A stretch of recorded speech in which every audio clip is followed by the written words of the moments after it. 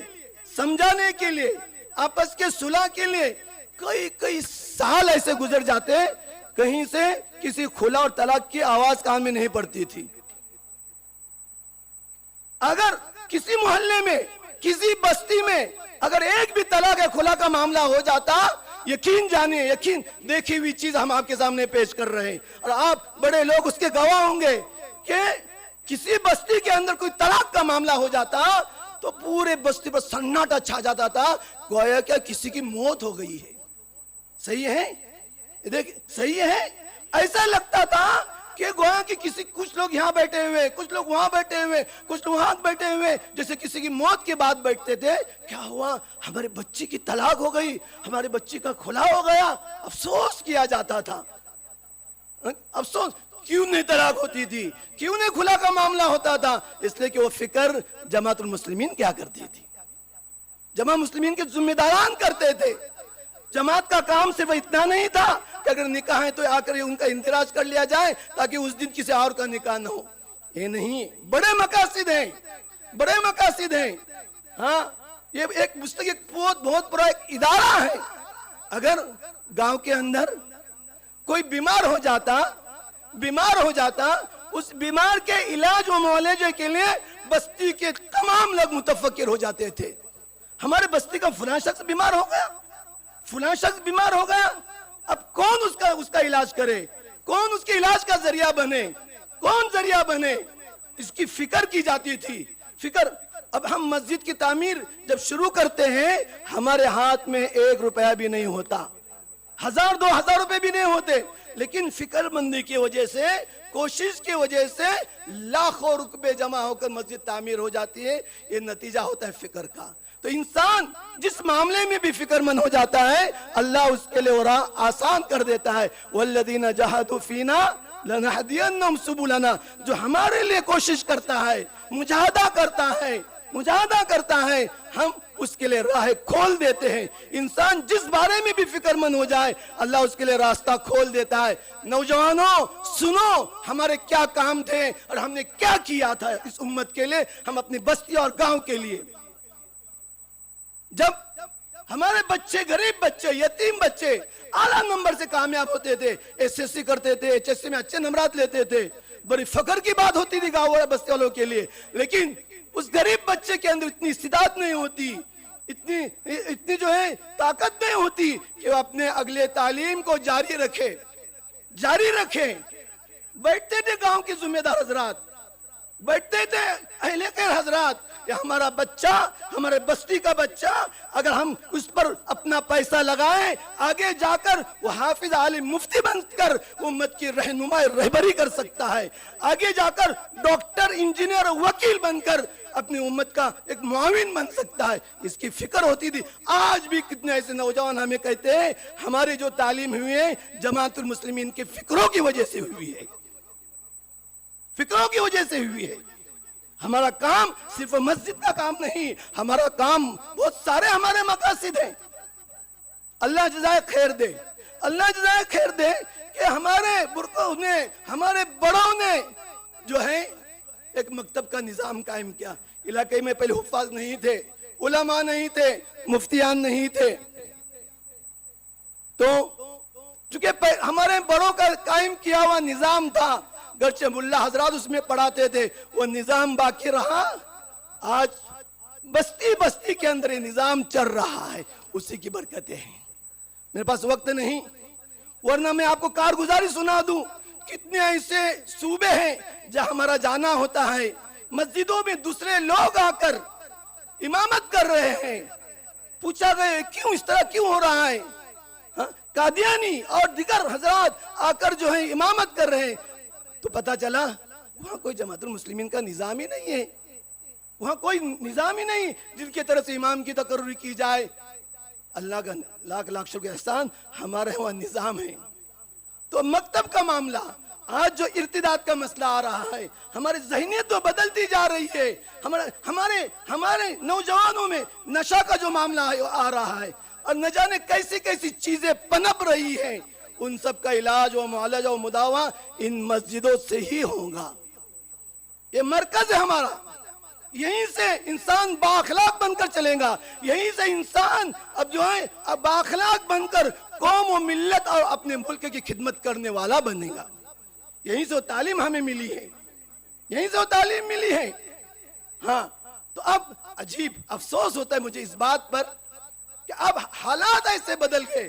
ماشاءاللہ آپ کے ہاں تو بھی خوشی ہوتی ہے دیکھ کر، بعض جگہوں پر جانا ہوتا ہے کہ اگر جماعت المسلمین کی میٹنگ لگائی جاتی ہے، ماہانہ بولو یا جو ہے سہمائی بولو یا سالانہ، تو ہونا یہ چاہیے تھا کہ نوجوان کو خوشی ہو جاتی، بڑوں کو خوشی ہو جاتی، چلو آج کی جماعت کے اندر ہم نئے نئے منصوبے پیش کریں گے، نئے نئے پروگرام بنائیں گے، یتیموں کے بارے میں بنائیں گے، بیماروں کے بارے میں بنائیں گے، مریضوں کے بارے میں ہم اس سلسلے میں فکر کریں گے، وہ نوجوان جو نشہ کر رہے ہیں ان کے بارے میں ہم فکر ہو جائیں گے۔ اس طرح کے پروگرام بنا کر ہم بناتے ہیں اور بنا کر جماعت المسلمین کے میٹنگوں میں چلے جاتے ہیں۔ لیکن آج جو تصور ہمارے نوجوانوں کے ذہنوں میں جو آ رہا ہے، چلو آج کے میٹنگ کے لیے آج تو ڈنڈے نکلیں گے، آج تو میں تو ہوں گی۔ استغفر اللہ، ہم وہ ہیں، اس لیے ہماری جماعت کا نظام قائم کیا گیا ہے۔ ہاں اللہ نے کیسی صلاحیتوں سے نوازا ہے، کیا پیسوں کی کچھ کمی ہے؟ کیا صلاحیتوں کی کچھ کمی ہے؟ کس چیز کی کمی ہے؟ فکروں کی کمی ہے، اصل مقصد کو سمجھنے کی کمی ہے۔ ہاں اگر ہر جماعت المسلمین کے تحت، ہر جماعت کے تحت اگر اس طرح کے اگر فکریں ہوں، دیکھیے کیسا انقلاب آتا ہے، کیسا انقلاب۔ حضرت مولانا نے کہا نا ہمارا تعلق مسجد سے ہو، آج ہم دوسروں کو مسجد سے متعارف کروا رہے ہیں اور ہم ہی اپنے مسجد سے ناواقف، ہم جو دور ہو چکے ہیں، ہمارے نوجوان ہمارے مسجد سے دور ہو گئے۔ کہتے ہیں کسی باہر کسی جگہ پر جلسہ رکھو، اس لیے کہ نوجوان ہے نا مسجدوں میں نہیں آتے ہیں۔ استغفر اللہ، یہ جملہ ہم سن رہے ہیں۔ کہتے ہیں نوجوانوں کا پروگرام رکھنا ہے، کسی باہر کسی جگہ رکھا جائے، کیوں؟ اس لیے کہ آج کل نوجوان مسجدوں میں نہیں آ رہے، پھر کیوں؟ یہ لاکھوں کی کروڑوں کی مسجدیں کس لیے بنائی جا رہی ہے؟ کس لیے بنائی جا رہی ہے؟ کس کے لیے بنائی جا رہی ہے؟ یہ مسجدیں سب کے لیے ہیں، بچوں کے لیے ہیں، ہمارے نوجوانوں کے لیے ہے، بڑی عمر کے لوگوں کے لیے ہے، مکتب کے لیے ہے۔ مکتب کا معاملہ اب زیادہ سے زیادہ پرائمری میں پڑھنے والے بچے تو ان کے لیے ناظر قرآن کی فکر کی جا رہی ہے۔ ہاں بہت اچھی چیز، پہلا مرحلہ ہے، لیکن اصل مکتب میں کون سی فکر ہونی چاہیے؟ ایسی محنت ہونی چاہیے جس کی وجہ سے ہمارا ایمان بچ جائے، جس سے ہم ارتداد سے دور رہ جائے۔ ہم ایمان باللہ کیا ہے، ایمان بالملائکہ کیا ہے، ایمان بالرسول کیا ہے، ایمان بالیوم الاخر کیا ہے، ان تمام چیزوں کو نوجوانوں کو سمجھانے کی ضرورت ہے۔ مجھے بڑی امید ہے جیسے ہمت کے ساتھ ماشاءاللہ ہمارے یہاں کے ذمہ داروں نے یہ مسجد بنائی ہے، ہاں اس اعتبار سے ان تمام اطراف کے بھی بہت سارے لوگ یہاں آئے ہوئے ہیں کہ بیٹھیں، جماعت لگائیں اور جماعت لگا کر ان مقاصد پر غور فکر کریں کہ یہ مقاصد کس طرح ہمارے بستی کے اندر قابو میں آ سکتے ہیں۔ ہاں صرف تعمیر مسجد کا نام مسجد نہیں ہے، مسجد ہو جہاں ایمان بنے، مسجد ہو جہاں اعمال بنے، مسجد ہو جہاں اخلاق بنے، وہ ہماری مسجدیں ہیں۔ ہاں مسجد ہو جہاں دل کے اندر ہمدردی پیدا ہو جائے۔ اسلام تو وہ ہے، اس نے صرف مسلمانوں کے ساتھ ہمدردی کرنے کا حکم نہیں دیا، اسلام وہ ہے جو انسانیت کے ساتھ ہمدرد ہے، اسلام وہ ہے جس نے انسانیت سے بڑھ کر جانوروں کے ساتھ ہمدردی کرنے کا حکم دیا ہے۔ یہ تعلیم کہاں ملیں گی؟ ہمارے نبی پاک صلی اللہ علیہ وسلم نے فرمایا کہ ایک زناکار عورت راستے سے جا رہی ہے، مختصر میں کہہ رہا ہوں، دیکھتی کہ کتا جس کو ہم ناپاک سمجھتے ہیں اور اس کا کیا حکم آپ کو معلوم ہے، تڑپ رہا ہے پانی نہ ملنے کی وجہ سے، وہ زناکار عورت اپنی اوڑھنی نکال کر جوتے میں گھڑے سے پانی نکال کر اس اس کتے کو پانی پلاتی ہے. صحیح مسلم کی روایت ہے, ندا آتی ہے اللہ کی طرف سے, جاؤ ہم نے تم کو معاف کر دیا اور ہم نے تمہارے لیے جنت کو واجب کر دیا ہے. کسی مسلمان کو نہیں پانی پلایا گیا, کسی انسان کو نہیں پانی پلایا گیا. کس کو پانی پلایا گیا؟ ایک ناپاک کتے کو پانی پلانے پر اللہ جنت دے رہا ہے, جنت دے رہا ہے. ہم کون تھے؟ ہم نے اپنے آپ کو بھلا دیا ہے, بھلا دیا ہم نے. ہم کو پتہ ہی نہیں ہمارے آبا و اجداد نے کیا کیا ہے.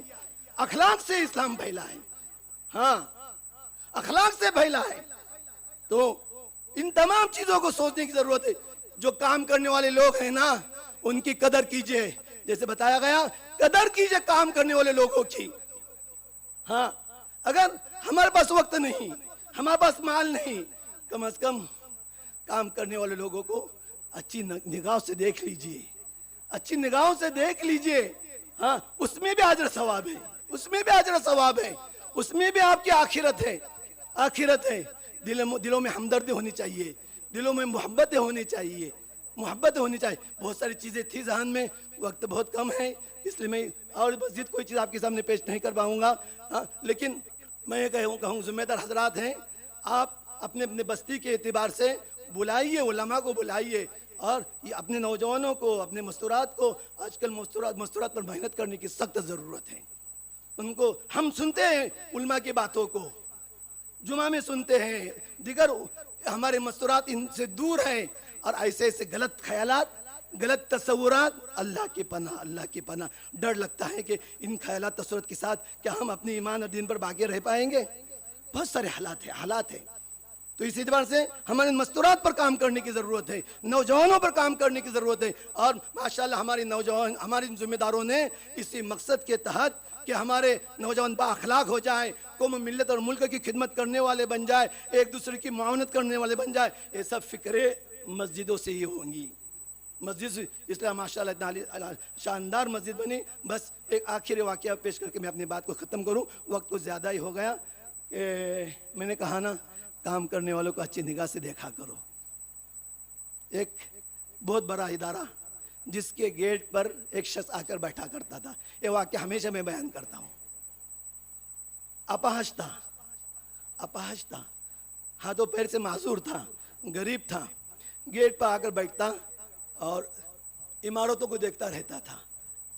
کبھی اس عمارت کو دیکھ رہا ہے, کبھی اس عمارت کو دیکھ رہا ہے. لوگوں کو شک و شبہ ہوا, کوئی جاسوس تو نہیں. غریب سمجھ کر لوگ اس کو تعاون پیش کرتے. وہ کہتے ہیں مجھے تعاون نہیں چاہیے, مجھے پیسے نہیں چاہیے. ایک اپاہج آدمی, ایک کمزور آدمی, ایک غریب آدمی, پیسہ بھی نہیں لے رہا ہے اور روزانہ کا معمول بنایا ہے, اور آ کر کبھی اس کو دیکھ رہا ہے, کبھی اس کو دیکھ رہا ہے, کبھی طلبہ کو دیکھ رہا ہے, کبھی اسٹوڈنٹ کو دیکھ رہا ہے. معاملہ تو کیا ہے؟ اس کو لے جائے گا محتمم اور پرنسپل کے پاس کہ معاملہ ایسا کچھ, ہمیں جو کچھ اس سے خطرہ محسوس ہو رہا ہے. تو وہاں کے جو محتمم تھے انہوں نے ان سے پوچھا کہ معاملہ کیا, بتا دو. غریب ہو تو تم مدد کیوں نہیں لے رہے ہو, اور پھر آ کر یہاں کیا دیکھتے رہتے ہو؟ اگر تم اپنی حقیقت کو نہ بتائیں تو اس کے بعد تمہارے یہاں سے بیٹھنا بند ہو جائے. جیسا ہی محتمم صاحب نے کہا کہ اس کے بعد تم یہاں آ کر بیٹھ نہیں سکتے, اس کے آنکھوں سے آنسو بہنے لگے, آنکھوں سے آنسو بہنے لگے.